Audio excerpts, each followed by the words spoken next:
Third-party endorsements, a positive change for the NCAA.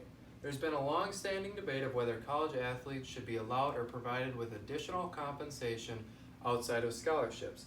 After several years of increasing pressure to change the organization's regulations, this spring the NCAA passed a new regulation that allows athletes to profit off their name, image, and likeness. This change has been needed for years and will be incredibly beneficial for athletes, universities, and the entire NCAA. So to give you guys some background on the issue.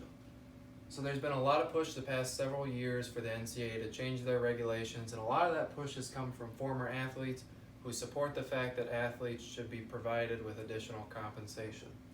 Another great example of this push is a court case in 2018 from the article NCAA Athletes Challenge Limits on Compensation.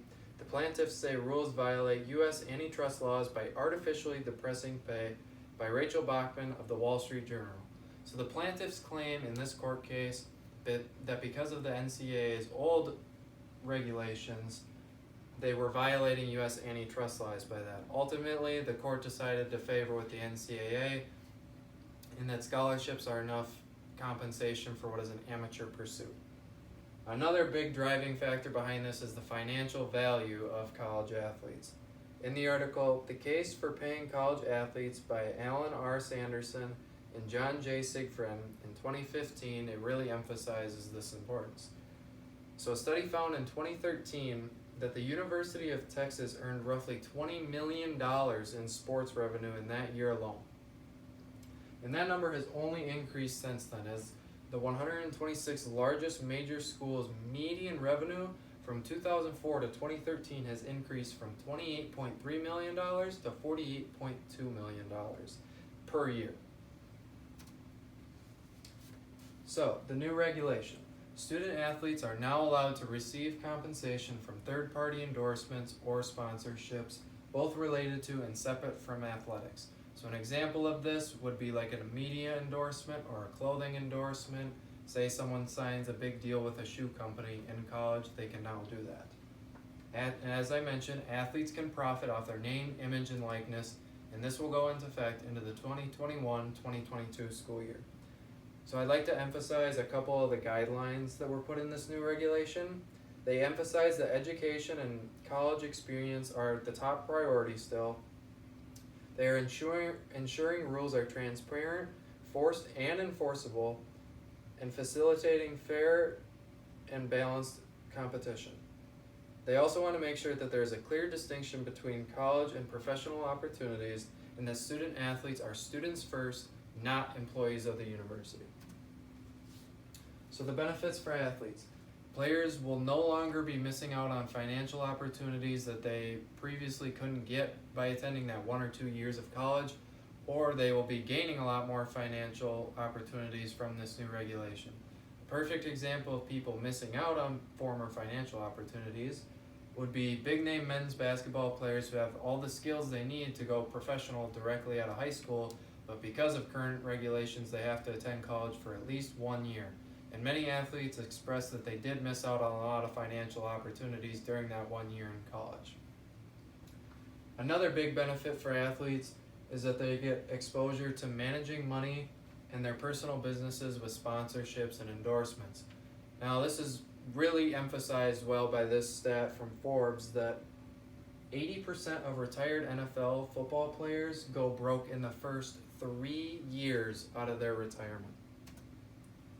Now the benefits for universities. If universities have big name players, then ultimately they're going to be bringing in more profit for the university because you are going to be able to see them in commercials, or say they sign a new shoe deal, that it's going to attract attention and ultimately more viewers for that program. So you're going to be selling more tickets in your stadium, and you're probably going to get more nationalized television games. In the case for paying college athletes, 4 key benefits are highlighted for successful programs. 1, it attracts political attention from state legislators to get funding to a university. 2, it increases the amount of private donations to the university. 3, it increases the number of people that want to enroll at the university. And 4, it allows the school to upgrade coaching staff, facilities, and recruiting recruiting power. Now the benefits for the NCAA. The first one is pretty obvious in that they no longer have to battle these antitrust law cases. And the second one is a big argument that was against passing this, and that it'll take away the amateurism of college athletics, which with this regulation just isn't true, because recruiting is already very competitive and this might make it more competitive. However, it won't change it much because athletes are still going to choose where they want to go to school based on which school they think can give them the best shot to go pro. And it also won't take away from the amateurism because of the guidelines they passed, like making sure that there's a clear distinction between college and professional opportunities. That way it keeps the integrity of the organization. Now the economic benefits. Obviously we're in a world pandemic, and I think sports are going to be a major economic force after this because a lot of people are going to be watching it even if we're still stuck inside.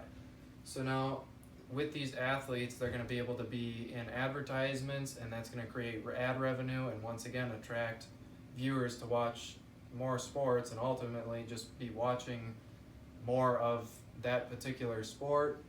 So it's going to increase the ad revenue, and also that could affect more sports betting. People could be betting on more sports and also driving up revenue.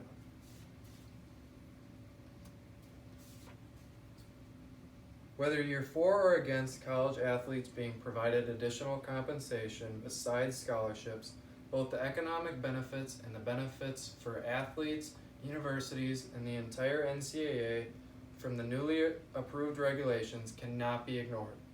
Therefore, emphasizing the importance and the positive impact of these new regulations and what they will create.